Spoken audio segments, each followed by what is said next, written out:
আজি দ্বিতীয় পৰ্যায়ৰ গুণোৎসৱৰ অন্তিম দিন। গড়েশ্বৰ উচ্চতৰ মাধ্যমিক বিদ্যালয়ত গুণোৎসৱৰ উখল মাখল পৰিৱেশ। বিদ্যালয়খনৰ নীতি আদৰ্শৰে আৰম্ভ হ'ল গুণোৎসৱৰ কাৰ্যসূচী। বিদ্যালয়ৰ ছাত্ৰ ছাত্ৰীৰ মৰ্ণিং কাৰ্যসূচী ৰূপায়ণৰ পিছতে আৰম্ভ হ'ল মূল্যাংকন পৰীক্ষা। দুজনকৈ পৰীক্ষা নিৰীক্ষকে পৰ্যবেক্ষণ কৰিছে গুণোৎসৱৰ মূল্যাংকন পৰীক্ষা। ইপিনে বিদ্যালয়খনত চৰকাৰে পৰ্যাপ্ত সা সুবিধা প্ৰদান নকৰাত ক্ষোভ প্ৰকাশ অধ্যক্ষগৰাকীৰ। লগতে বিদ্যালয়খনৰ প্ৰাক্তন ছাত্ৰ ছাত্ৰীৰ শীঘ্ৰে গুণোৎসৱৰ গ্ৰেড ভিত্তিত পাবলগীয়া সা সুবিধা প্ৰদানৰ বাবে আহ্বান জনাইছে চৰকাৰক। আটায়ে জানো আমি অসম চৰকাৰৰ শিক্ষা বিভাগৰ এটা অতি গুৰুত্বপূৰ্ণ পদক্ষেপ গুণোৎসৱ। 2017 চনৰ পৰা এই বছৰলৈকে আমাৰ অসম চৰকাৰৰ LPৰ পৰা হায়াৰ ছেকেণ্ডেৰীলৈকে গুণোৎসৱ অনুষ্ঠিত কৰি আহিছে। আৰু আমাৰ গড়েশ্বৰ উচ্চতৰ মাধ্যমিক বিদ্যালয়ত আজিৰ যিটো গুণোৎসৱত 6ৰ পৰা ক্লাছ 9লৈকে অসমীয়া আৰু বড়ো মিডিয়ামত মুঠ 492 গৰাকী ছাত্ৰ ছাত্ৰী আজি এই মূল্যায়নত অংশগ্ৰহণ কৰিছে। আৰু আমাৰ মাজত অসম চৰকাৰৰ ফালৰ পৰা দুগৰাকী বাহ্যিক মূল্যায়ন এক্সটাৰ্নেল ইভালুৱেটৰ, এগৰাকী আমাৰ অসমৰ ক্ষুদ্ৰ সঞ্চয় বিভাগৰ ডাইৰেক্টৰ অৰূপ কুমাৰ শৰ্মা আৰু গড়েশ্বৰ কলেজৰ প্ৰফেচাৰ ডক্টৰ দিলীপ কুমাৰ দাস ইয়াত এক্সটাৰ্নেল ইভালুৱেটৰ হিচাপত আজি ইয়াত অনুষ্ঠিত কৰিছে। ইতিমধ্যে আমাৰ মৰ্ণিং এছেম্বলি আৰু পৰীক্ষাটো চলি আছে। তো এইটো এটা অসম চৰকাৰৰ অতি পজিটিভ এটা দিশ। গুণোৎসৱৰ পৰা আমাৰ অন্ততঃ স্কুলবিলাক যিখিনি তথ্য পাতি আমি ৰাখিব লাগে বা আমাৰ ছাত্ৰ ছাত্ৰীৰ গুণাগুণৰ প্ৰতি যিখিনি নজৰ দিব লাগে, সেইটো ক্ষেত্ৰত আমি এটা পজিটিভ দিশ আমি এটা পাইছোঁ। আৰু আমাৰ ছাত্ৰ ছাত্ৰীসকলো কিছু কনচিয়াছ হৈছে যে গুণোৎসৱ দিব লাগিল বুলি পেলাই তেওঁলোকৰ পঢ়া শুনা হওক বা যিখিনি তেওঁলোকৰ আদাৰ স্কলাষ্টিক এক্টিভিটি বা এক্সট্ৰা কাৰিকুলাৰ এক্টিভিটি সেইখিনি দেখুৱাবৰ কাৰণেও তেওঁলোক এটা উৎসাহী হৈ পৰিছে। গতিকে এইটো এটা মই অসম চৰকাৰৰ পজিটিভ দিশ বুলি মই নিজকে গণ্য কৰোঁ আৰু মই গোটেই লাভান্বিত হোৱা বুলিও ক'ব পাৰোঁ।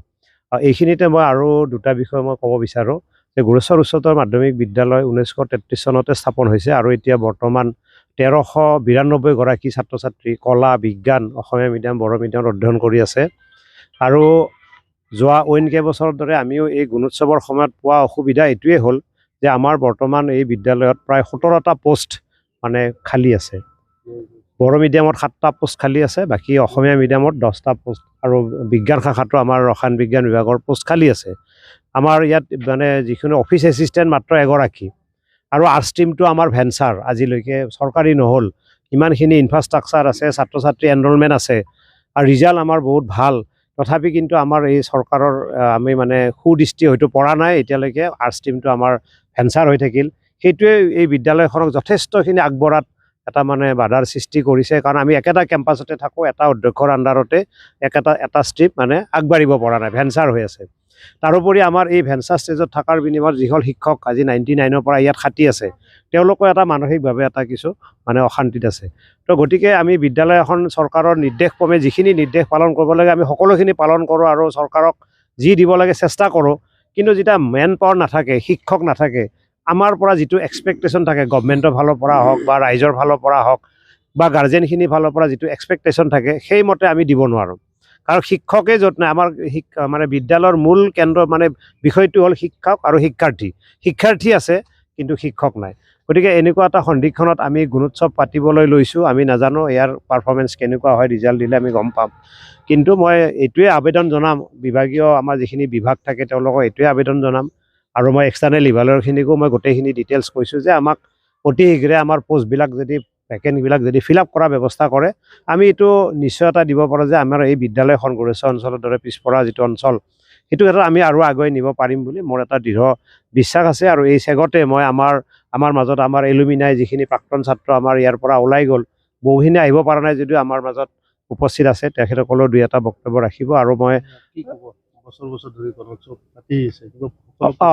এইটো ক্ষেত্ৰত মই ক'লোৱেই যে শৈক্ষিক দিশত আৰু ছাত্ৰ ছাত্ৰীৰ যিটো বেনিফিট মই এইটো নুই কৰিব নোৱাৰোঁ, কিন্তু আমি বিদ্যালয়খন কিন্তু যথেষ্ট সমস্যাৰ সন্মুখীন হৈছোঁ। কাৰণ আপোনালোকে গম পায় আমাৰ বিদ্যালয়বিলাকে য'ত 1000 ছাত্ৰ ছাত্ৰী থাকে তাত 1 লাখ টকা এটা এনুৱেল গেইন পায়, কিন্তু আজিকো প্ৰতি আমাৰ এই বিদ্যালয় এনুৱেল গেইনটো আমাৰ আজিলৈকে নাপালে। খেলৰ কিবা গ্ৰেণ্ড দিয়া বুলি কৈছে, আমি পোৱা নাই।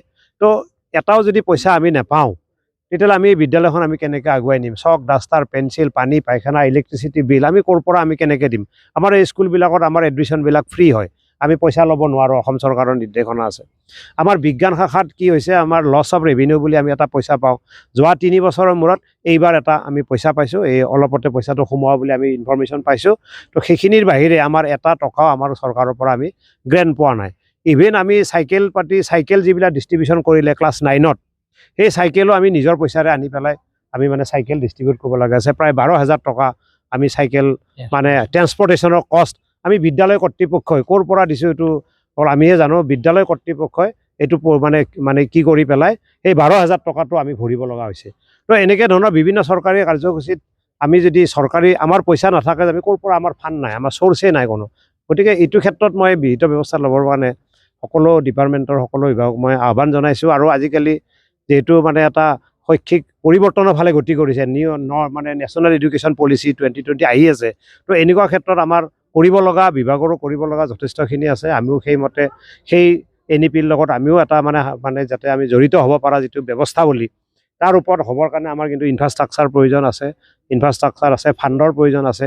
নহ'লে কিন্তু আমি যিমানখিনি ভাবিম সেইখিনি আগুৱাই যাব আমি নোৱাৰিম। তো এই চেগতে মই আপোনালোকক অহাৰ বাবে, এই মানে পবিত্ৰ ক্ষণত অহাৰ বাবে মই আপোনালোকক ধন্যবাদ জনাইছোঁ। আৰু আমাৰ এলুমিনাই হওক বা আমাৰ যিখিনি আমাৰ ডিউটি দিছে, বেলেগ বিদ্যালয়ৰ পৰা আজি ডিউটি দিব আহিছে, আমাৰ নিজৰ বিদ্যালয়ে ডিউটি দিব অহা নাই। গতিকে অভিভাৱকসকল আহিছে, তেওঁলোককো মই ধন্যবাদ দিছোঁ। আৰু ভৱিষ্যতে যাতে আমি এটা ভাল পদক্ষেপ ল'ব পাৰোঁ পৰৱৰ্তী পৰ্যায়ত, সেইটো আশা ৰাখি মই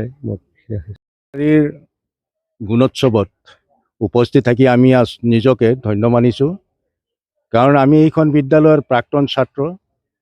আমি এলুমিনি ইউনিটৰ পৰা চৰকাৰৰ ওচৰত আমাৰ এটা অনুৰোধ আছে। গোৰেশ্বৰ হায়াৰ ছেকেণ্ডেৰীৰ যিখিনি অভাৱ অভিযোগৰ কথা ইতিমধ্যে অধ্যক্ষ মহোদয়ে কৈছে, সেই অভাৱ অভিযোগখিনি পূৰণ কৰিব লাগে। কাৰণ অনুষ্ঠান এটা ভাল হ'ব লাগিলে তাৰ যিখিনি আহিলা, এই আহিলাখিনি সম্পূৰ্ণ থকা দৰকাৰ।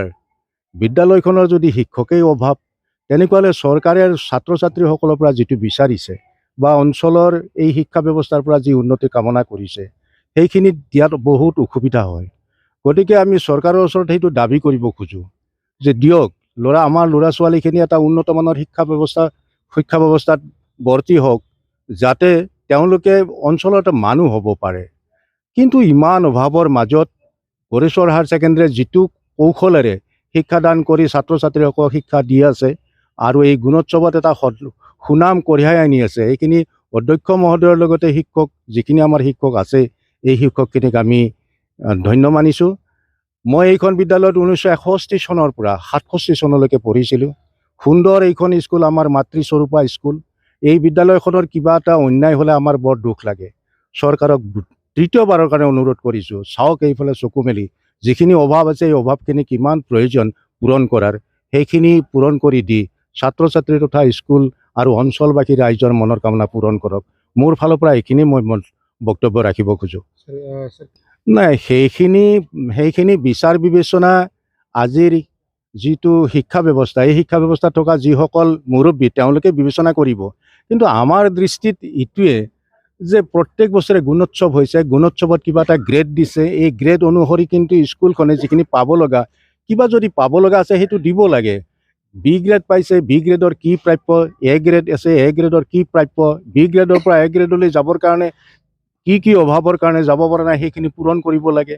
গতিকে এটা উন্নতমানৰ শিক্ষা ব্যৱস্থাত যাবৰ কাৰণে এই গুণোৎসৱৰ জৰিয়তে যি বিচাৰ বিবেচনা কৰিছে, এই বিচাৰ বিবেচনাবিলাক এক কাৰ্যকৰী দিশত আগবাঢ়িব লাগে।